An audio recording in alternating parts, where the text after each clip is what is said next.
It's a curious thing, isn't it, that from time to time I'll ask myself one very simple question. Guns or swords? I ask myself this question in the hopes that it alleviates some of the complexities surrounding the larger question, what game do I want to play?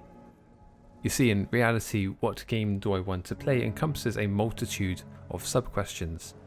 Would I like to play an RPG? Perhaps a narrative-driven shooter?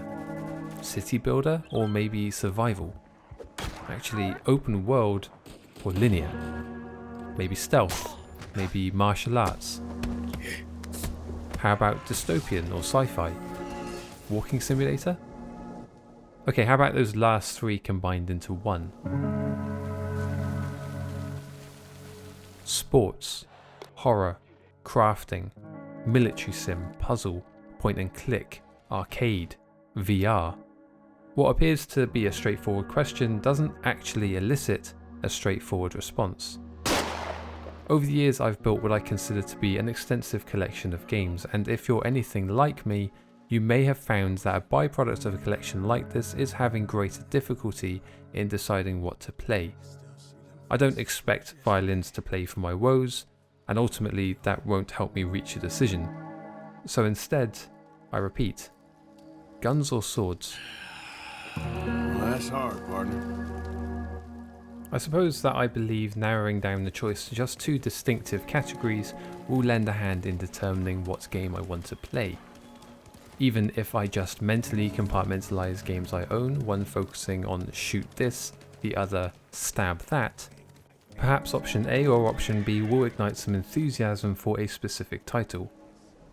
I ask you not to go seeking for logic in this methodology, by the way, the flaws and pitfalls are abundantly clear to me. That being said, I usually find this process helps.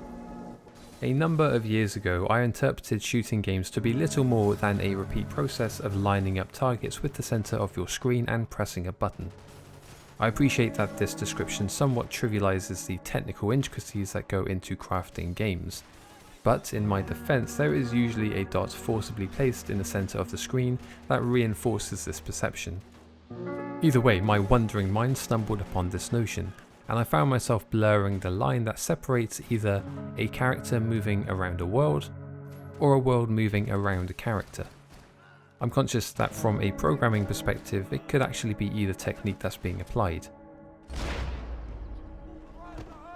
This dot, or if I want to be pedantic, this central space of my monitor, is in part why I believe I tend to favour one category over the other. In order to elaborate a little more on why this is, I want to look at a few different scenes from contrasting games. 3 games where the core combative experience focuses largely on guns, and 3 games in which that focus is largely on swords. This experiment, if you will, is pretty rudimentary.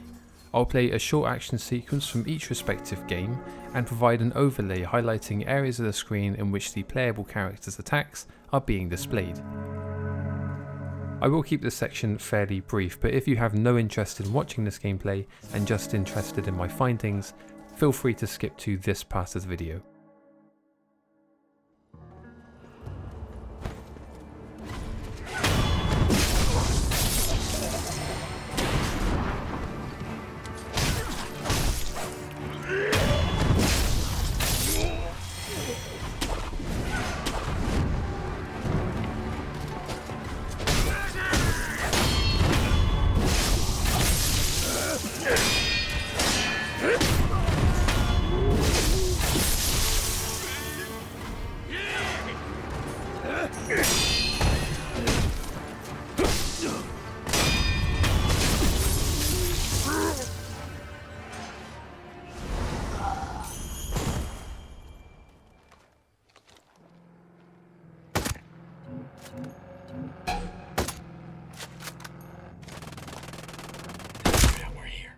Nice, Ghost Lead!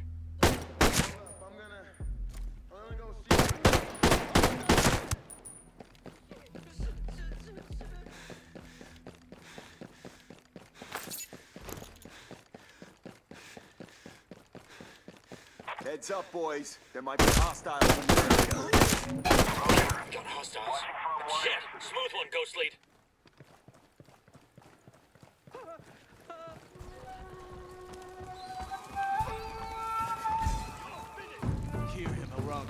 Stay alert.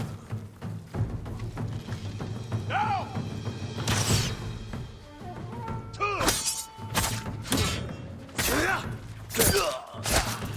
Get down!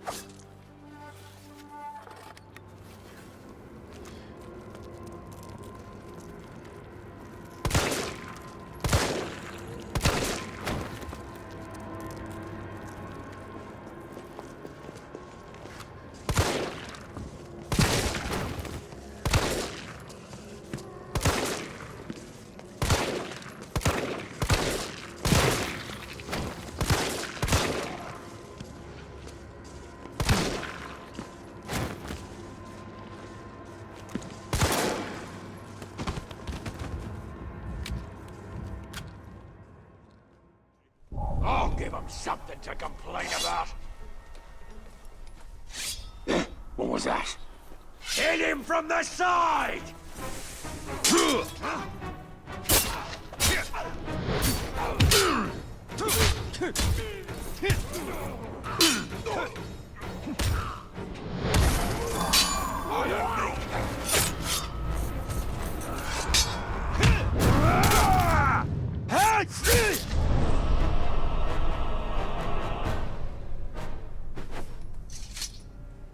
Thought you were that cowpoke who bothered us earlier. Put it on the table. Looks like a nice little business you got going. Get him, boys! Oh, God! Please, don't kill me.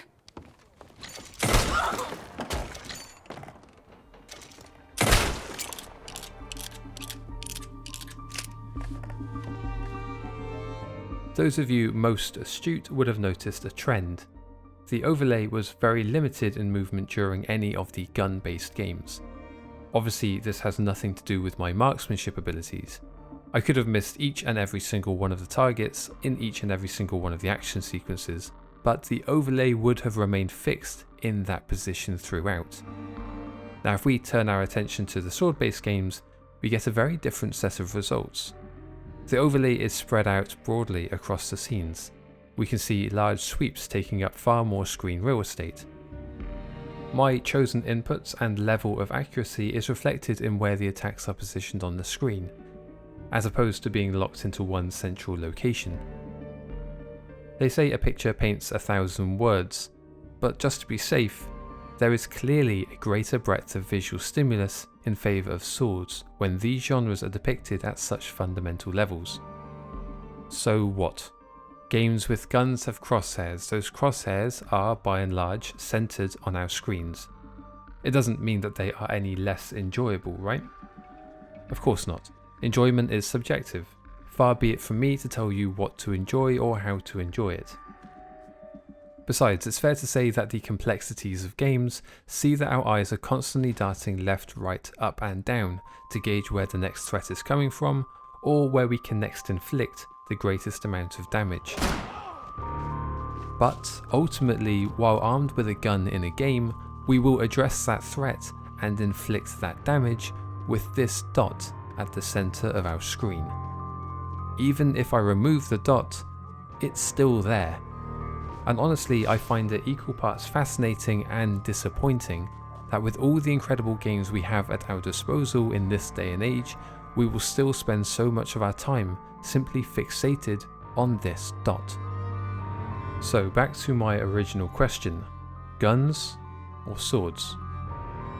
Surely my gaming proclivities aren't solely based upon the existence of this dot. All I know is if I find myself holding a pistol, it's more than likely I'll still rush my enemies in order to get my hands dirty. And given half the chance, I'll drop that pistol and search for a blade instead. But what I tend to find in its place is a brand new question. And that question is, sword or...